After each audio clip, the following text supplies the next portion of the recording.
Assalamualaikum warahmatullahi wabarakatuh. Perkenalkan, saya Izzat Rasana, kelas IQT 2B. Di sini kami diberi tugas untuk menjelaskan tentang digitalisasi di berbagai lini kehidupan. Menurut KBBI, digitalisasi merupakan proses pemberian atau pemakaian sistem digital. Mari kita simak penjelasan selanjutnya. Nungguinnya.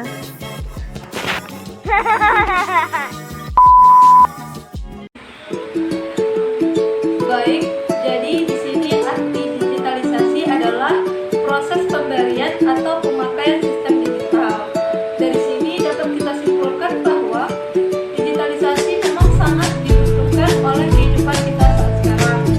Apalagi di masa pandemi saat ini, kita dianjurkan untuk tetap bekerja, sekolah, belajar dengan cara jarak jauh, atau kita bekerja secara online, sekolah secara online, belajar secara online. Dan itu semua tidak terlepas dari digitalisasi.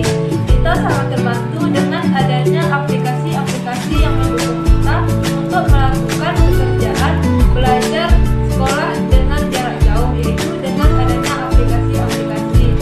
Contohnya saja aplikasi Zoom, Google Meet, WA, Telegram, dan masih banyak lagi aplikasi-aplikasi yang membantu kita untuk melakukan komunikasi jarak jauh.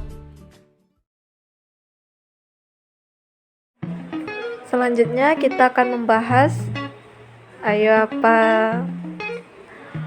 Oke, baiklah, mari kita simak dengan seksama. Sekarang saya akan membahas tentang manfaat digitalisasi di berbagai bidang di Indonesia saat ini. Sangat banyak manfaat digitalisasi di Indonesia.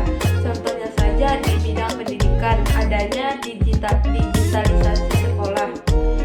Digitalisasi sekolah sangat membantu siswa dan guru. Contohnya adanya konten digital rumah belajar yang mempermudah siswa dan guru.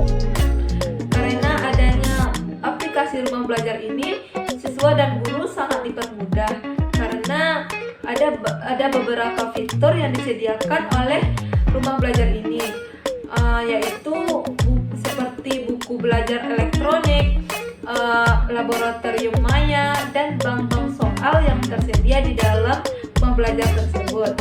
Untuk lebih lanjut, mari kita lihat video tentang digitalisasi sekolah saat ini. Digitalisasi sekolah berawal dari daerah terluar Indonesia. Tol langit penyambung pendidikan bermutu kini dibuka. Pembelajaran era baru diciptakan dengan karakter berpusat pada siswa, multimedia, kolaborasi, pertukaran informasi, serta berpikir kritis. Rumah belajar.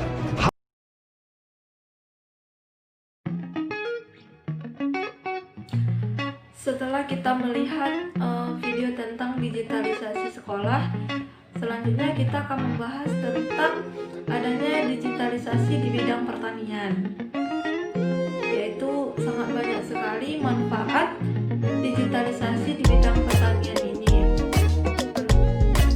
Sangat banyak perubahan yang terjadi di sektor pertanian dengan adanya digitalisasi ini.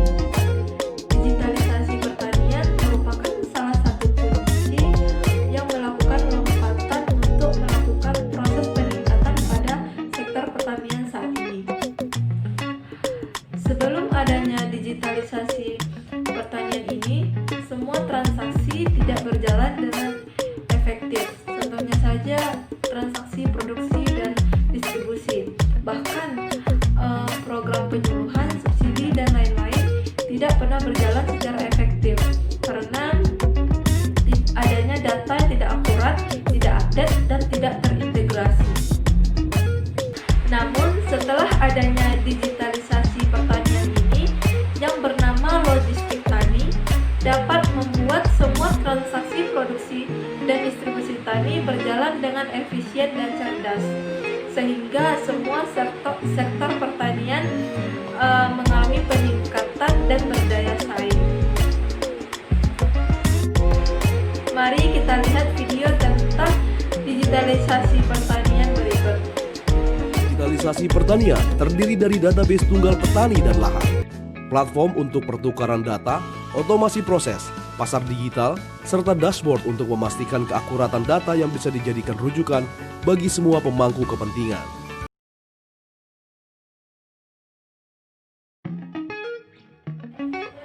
Oke, setelah kita mengetahui digitalisasi di bidang pendidikan dan pertanian, sekarang kita akan membahas tentang perkembangan digitalisasi yang ada di Indonesia.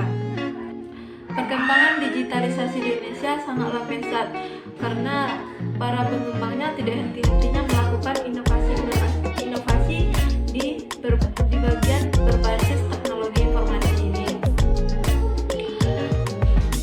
Berdasarkan data dari Kominfo, pengguna internet di Indonesia sudah mencapai 82 juta pengguna internet.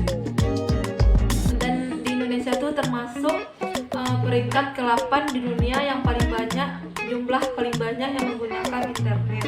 Dan sekarang manfaat digitalisasi yang dapat kita saksikan yaitu seperti adanya aplikasi Gojek. Yang Gojek itu tidak hanya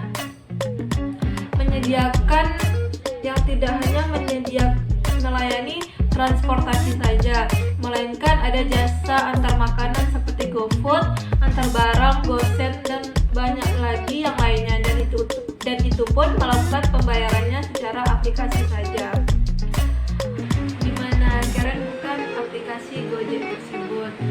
Sekarang kita juga kita sebagai mahasiswa juga sangat memerlukan digitalisasi ini, terutama saya. Ketika kita diberi tugas seperti makalah, kita sangat membutuhkan seperti laptop, smartphone, apalagi kita perlu mengakses internet di sana. Dan banyak lagi manfaat digitalisasi yang terdapat di kehidupan kita saat sekarang. Apalagi kita sekarang bisa jual beli online, kita bisa menjual, kita juga bisa membeli, seperti yang dilakukan oleh banyak orang sekarang. Selanjutnya kita juga bisa meluangkan seperti kreativitas kita bisa buat konten, upload YouTube, bisa buat video-video menarik yang bisa menarik. Ya, digitalisasi juga bermanfaat sebagai memudahkan kita untuk mencari kerja. Terkadang ada perusahaan yang mencari karyawan yaitu hanya diminta dikirim berkas-berkasnya ke email saja. Bahkan masih banyak lagi manfaat digitalisasi lainnya. Baik, setelah banyaknya manfaat digitalisasi yang kita bahas, namun di sisi lain digitalisasi ini juga memiliki dampak negatif, apalagi pada smartphone. Sekarang semua orang memiliki smartphone, hanya beberapa mungkin yang tidak, apalagi pada anak-anak. Sekarang semuanya sekolah online, dan para orang tua membelikan HP kepada anak-anaknya. Namun ada juga beberapa anak yang tidak memanfaatkan HP ini dengan benar, dan terjadilah dan itu dapat mengakibatkan ketergantungan pada anak karena adanya game online, seperti nonton YouTube, dan itu anak-anak juga bisa berlarut-larut dalam itu, dan itu dapat menunda perkembangan otak anak. Anak ini dapat tumbuh menjadi pribadi yang egois dan sulit bergaul. Namun yang lain, dampak negatif dari digitalisasi ini yaitu seperti adanya jual beli online. Terkadang ada banyak penipuan di sini ketika sang pembeli tidak puas dengan hasil yang dibelinya di sosial media. Dan masih banyak lagi dampak negatif yang terdapat di digitalisasi ini. Baik, hanya sampai di sini tugas video saya, yaitu tentang digitalisasi di berbagai lini kehidupan. Jika ada salah, saya mohon maaf. maaf, dan saya berterima kasih kepada Bapak Agus Widianto yang telah membimbing kami di semester 2 dengan pelajaran aplikasi komputer ini. Dan saya meminta subscribe, like, dan